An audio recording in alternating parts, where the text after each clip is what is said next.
welcome everybody. And I'm sorry, I can't really talk to each individual person, but we should have many more opportunities to meet each other. Hopefully, like Zev said, live in person, no longer over Zoom. But if we still have to do this for a little bit longer until we all get the opportunity to be vaccinated, I hope that we'll still be able to get together and to talk and to have a great time.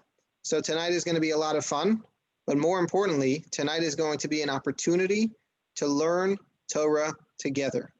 And I really want to thank all of those people from Yachad who made this evening possible.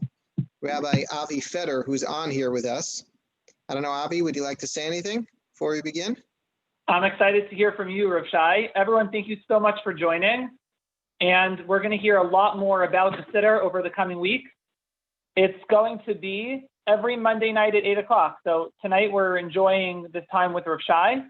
And over the coming weeks, next week, Rav Shay is going to have a different speaker for us. Every week, Rav Shay is going to get us an amazing speaker.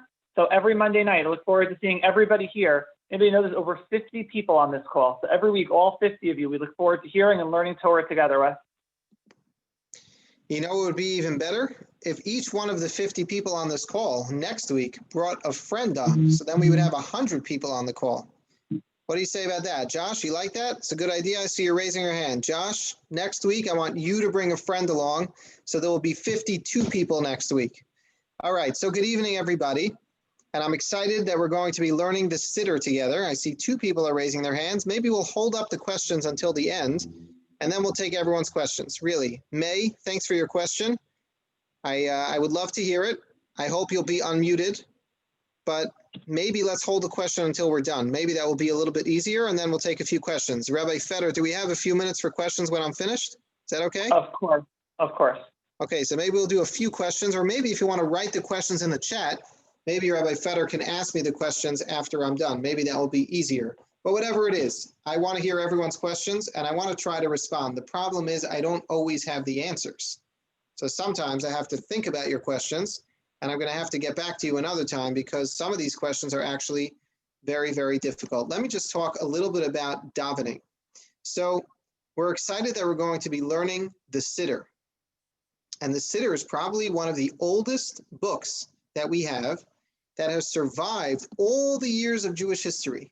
So many different countries, so many different communities. I want you to know there aren't so many books that you can go anywhere in the world to any Jewish community and find a copy of the same book with all the same words. And that's what's very special about the Siddur. Yachad just put out a Siddur that makes it very special for our Yachad family. And that's the Siddur that we're going to be using. But the truth is this Siddur is really very similar to every other Siddur that you can find anywhere you travel in the world. So Zev or Menachem or whoever else I see on here, let me just see, Eitan or Dalia or Maishi or Yosef or Gabby or Benny or Orit, if you happen to be traveling somewhere, do you ever travel? Anyone who travels, raise your hand. You ever travel anywhere to another shul outside of your own shul? Wow, that looks like almost everyone travels sometimes, whether it's a Shabbaton or you're going to visit family. So you're going to go to another shul and just know that you're never going to be stuck. Even if you forgot to pack up your Yachad Siddur and you didn't bring it along with you, know that you will never be stuck because wherever you go in the world, you will always have an opportunity to use the same Siddur in shul. And the reason why the Siddur is so important is because the Siddur is our way of connecting to Hashem. When we daven, we connect to Hashem. That is our way of talking to Hashem. I want to know how many people on here like to talk on the phone, right? I'll raise both of my hands. I talk on the phone a lot, so I like to talk on the phone. I see that the Kark family is raising their hands, right, over there. Do you like to talk on the phone? You see? I see a hand raised. Shayna, do you like to talk on the phone? There you go. How about you, Simcha? Those are awesome pajamas. I love those. Do you like to talk on the phone, Simcha? Raise your hand if you like to talk on the phone. Okay, there we go. Simcha also likes to talk on the phone. So when we talk on the phone, that's sometimes the way that we speak to people who we don't see. If we have a relative that's somewhere else, not in our house, or we have a friend that we're not able to get together with, we call them on the phone.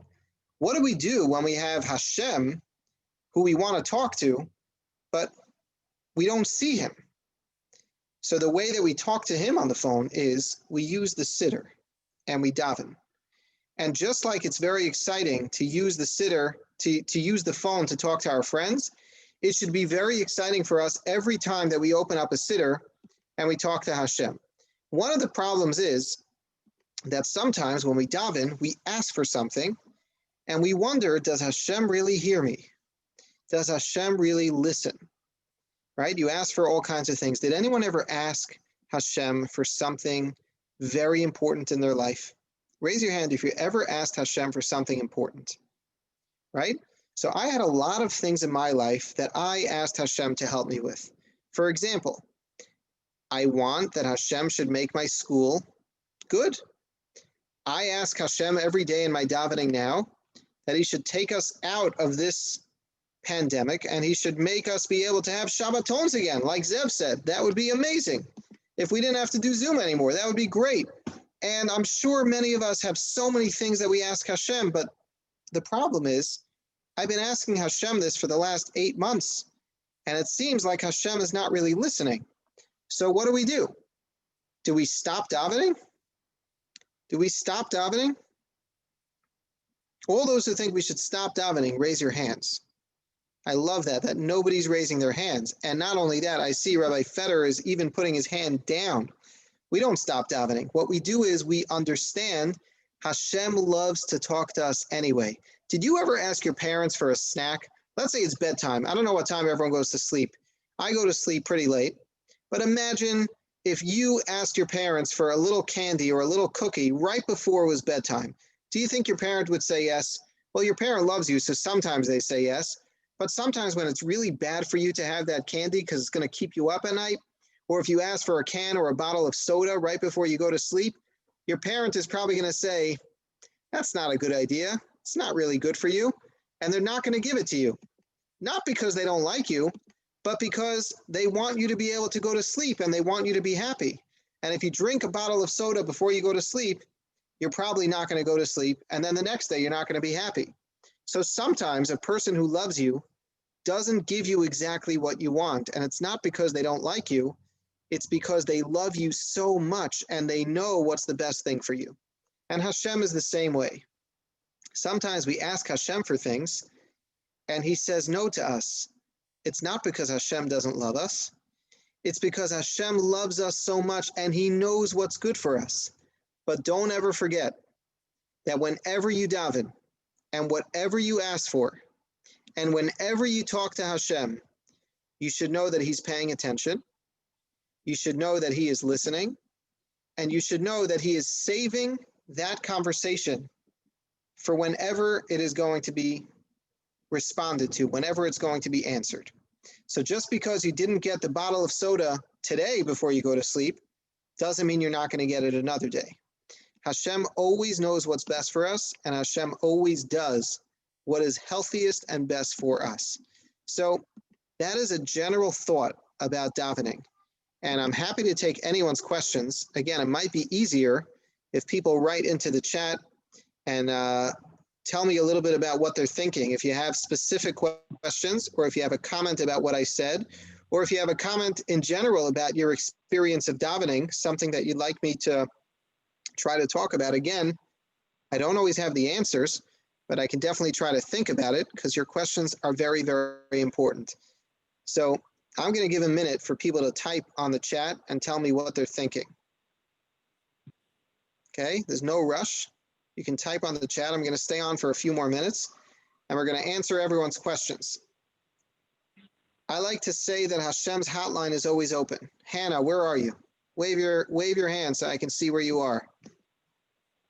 Hannah, 1 second. Where are you? Hannah, I love that.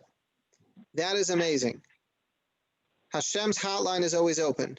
Do you know any other hotline in the world, Hannah, that is always open?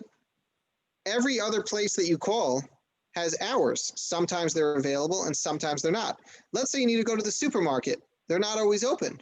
Let's say I need to go pick up medication from the store. They're not always open. But what you're saying about Hashem and his hotline always being open. That's a great comment. Thank you, Hannah, for sharing that. Okay, Hannah, your other comment is excellent as well. Hashem doesn't always give us what we want, but that's because Hashem loves us. And the same way a child doesn't always get a bottle of soda before they go to sleep. 1 minute, these questions are coming in too fast. Zev, I pray that 2021 will be a year of healing and may COVID-19 be annihilated once and for all with Hashem's hand. Zev, can I give a suggestion to you? Tomorrow morning when you daven, I want you to say that in English to Hashem in the middle of your davening. Exactly what you typed here to the chat. I want you to say that in English to Hashem. Type it to Hashem if you want to, because I think he wants to hear from you. And I think he would love to hear that very important comment. Abigail is telling us that God knows everything. That's true. I'm wondering, Abigail, do you think that God is listening to our shiur now? Abigail, where are you? Let me find Abigail. There you are. Is that you? Abigail, I see you. Okay. Abigail, do you think Hashem is listening to our shiur? I think so. And I think he enjoys it. Okay, let's see. Eitan Schiffman, I pray that 2021 will be the end of the COVID-19. I agree. Eli Tarshish, I've learned there's such a thing as wasted Tefilah. I've learned about that in Parshas Vayishlach, when Leah davened for a baby girl. Wasted Tefilah means that you daven for something to happen that's already turned out different. Wow, Eli. That's a very serious comment that you're making here, and that's something very important to think about. So is there such a thing as a wasted Tefilah? That's a very interesting question. Meaning, let's say I daven to Hashem that I should be born, right? Well, why would I daven for such a thing? Obviously, I was already born. I'm here. That doesn't really make sense. So Eli, I have a good idea. We should really daven for things that we hope will happen in the future. So tomorrow when you daven, Eli, what do you want to daven for? I think you should daven to Hashem that you should have a great day tomorrow. Right? That's not a wasted Tefilah. That's a very good Tefilah. Oh, I have a correction over here. Abigail writes, my name is Simcha, but my Zoom name is Abigail. Ah, I got it. You tried to trick me over there. Okay. Next time, Simcha, next time I'm going to try to remember that you are not Abigail. But I see Abigail in the background, right? Okay, we Jews rock, Zev Diamond. I agree with you. Shari Wagshell. Yes, I believe that he is. I'm not sure what that means. Okay. I see Dina Sheva tells us that she davens on Shabbos. Wow, Dina, you daven every Shabbos? Let me find. Where is Dina? Dina, wave at me so I can find you. Yosef Talbot, you're being very quiet tonight. Dina, let me see. Where's Dina? I can't find you. Give me a second. Dina. Dina, I don't see you. Dina, there you are. Okay. Dina, you got to make your screen a little brighter so we can see your beautiful face. Okay, maybe next time, Dina. But again, let me get back to your question. You said that you daven on Shabbos. Dina, can you do me a favor? This Shabbos, when you daven, I have a lot of people in my neighborhood who need you to daven for them. And I think that Hashem probably loves your davening, maybe more than he loves mine. So if you can do me a favor this Shabbos, please daven for all the people in my neighborhood that they should be healthy and well.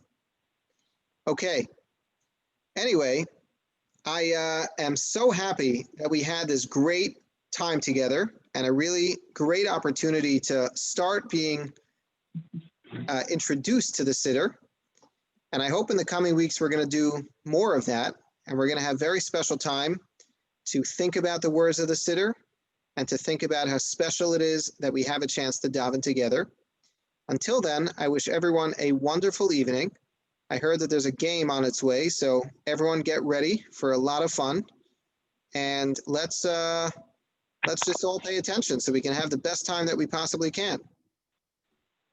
Okay, thank you so much, Rav Shay. Everyone, thank you so much, Rav Shay, for joining us.